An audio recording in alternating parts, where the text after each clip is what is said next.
Majelis Hakim mencecar Putri Chandrawati dengan berbagai pertanyaan pokok terkait peristiwa Magelang yang menjadi alasan buat tindakan Ferdi Sambo menghilangkan nyawa Brigadir Yosua Huta Barat. Hakim bertanya, kenapa Putri tidak menjalani pemeriksaan atau visum jika memang benar mengalami kekerasan seksual?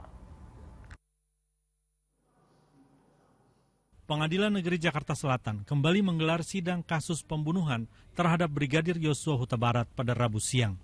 Agendanya pemeriksaan terdakwa Putri Chandrawati. Ketua Majelis Hakim Wahyu Iman Santoso mencecar Putri Chandrawati soal peristiwa Magelang yang jadi penyebab tindakan Ferdi Sambo menghilangkan nyawa Brigadir Yosua. Pertanyaannya, kenapa Putri Chandrawati tak menjalani visum baik di Magelang maupun di Jakarta jika benar-benar mengalami kekerasan seksual? Dan memang saudara memang tidak melakukan visum, betul? Saya tidak melakukan visum. Saudara juga tidak melakukan, bahkan sesudahnya, setelah peristiwa penembakan itu, saudara pernah melakukan visum atau melakukan pergi ke dokter peristiwa di Magelang itu. Kenapa saudara tidak pernah pergi ke dokter atau paling tidak memeriksakan diri?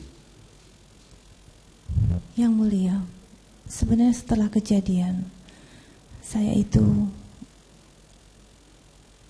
hanya bisa diam dan tidak bisa berkata apa-apa. Karena saya bingung dan saya malu dengan apa yang terjadi pada saya. Majelis Hakim juga mendalami kedekatan Putri Chandrawati dengan Kuat Ma'ruf. Hakim memutarkan video yang merekam setiba dari Magelang di rumah Saguling. Justru Putrilah yang melambaikan tangan memanggil Kuat Ma'ruf untuk ikut masuk ke dalam lift naik ke lantai 3. Peristiwa ini penting karena naiknya Putri ke lantai 3 adalah detik-detik bertemu Ferdi Sambo, lalu menceritakan tentang peristiwa di Magelang yang jadi pemicu emosi Sambo. Jelang akhir pemeriksaan sebagai terdakwa, lagi-lagi Putri Chandrawati menangis sembari menyatakan tak tahu kenapa dirinya didakwa kasus pembunuhan. Saya tidak tahu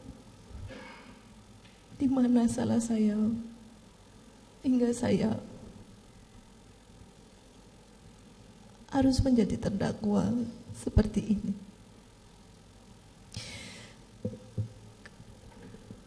Karena saya tidak membunuh siapa-siapa. Dan saya tidak tahu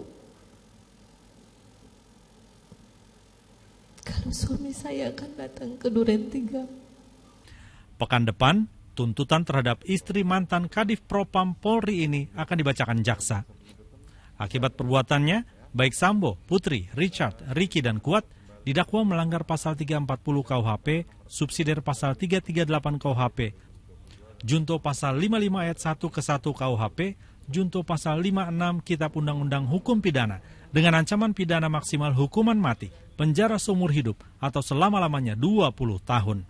Freddy Cahya dan Satria Andika melaporkan dari Jakarta.